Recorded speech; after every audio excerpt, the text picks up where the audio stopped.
नाज़रीन आदाब, आप लाजवाल न्यूज़ देख रहे हैं। मैं हूं सैयद नियाज शाह। आज ईद उल फितर है और आप सभी को ईद की बहुत बहुत मुबारकबाद।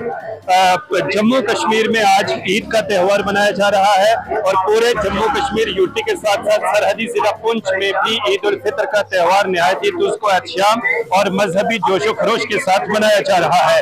ईदगाह इस्लामिया पुंछ में आज सबसे बड़ी तकरीब मुनक्किद की गई है, जहाँ पर मौलाना मुफ्ती फारूक हुसैन मिसबाही की क़ियादत में लोग नमाज ईद अदा कर रहे हैं। इसके अलावा पुंछ की सभी मसाजिद में नमाज ईद अदा की जा रही है।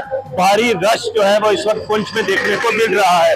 अगर इंतजामिया की बात की जाए तो जिला इंतजामिया की जानिब से तमाम तर हिफाजती इंतजाम यहाँ पे किए गए हैं। कड़े हिफाजती इंतजाम के बीच नमाज अदा की जा रही है। बाजारों में चहल पहल है और साथ ही साथ सिविल इंतजामिया की जानिब से भी आज के दिन के लिए खसूसी इंतजाम किए गए हैं।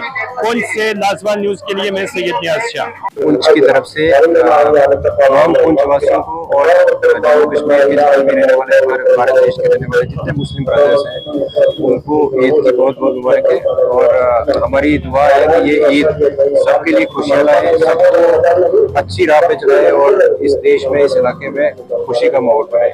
और ये भी उम्मीद करता हूँ कि हम सब मिलके दूसरे बाकी त्योहारों में भी मिलजुल के जैसे आज इकट्ठे हुए हैं वैसे ही मनाएं। सिक्योरिटी के देखें, ये ईद तो वैसे ही एक डिसिप्लिनरी माहौल में खुद से ही लोग जो है डिसिप्लिन में आते हैं और नमाज अदा करते हैं और अपने घरों को चले जाते हैं। हमारी तरफ से जहाँ पे भी पुलिस के असिस्टेंस की जरूरत है वो लगी हुई है और सिक्योरिटी तो जहाँ जहाँ थोड़ी सी रिक्वायर्ड है वो लगाई हुई है।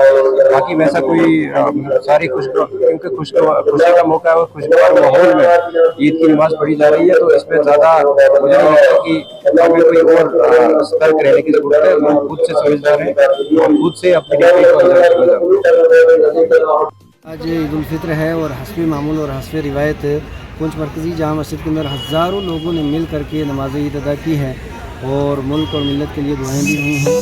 अब इस मुक़द्दस मौके पे मैं दुआ गो कि अल्लाह ताला पूरे मुल्क और जम्मू कश्मीर और हमारे ज़िले को अमन अमान का गहवारा बनाए और हर किस्म की परेशानियों से अल्लाह ताला हम सब की हिफाजत फरमाए।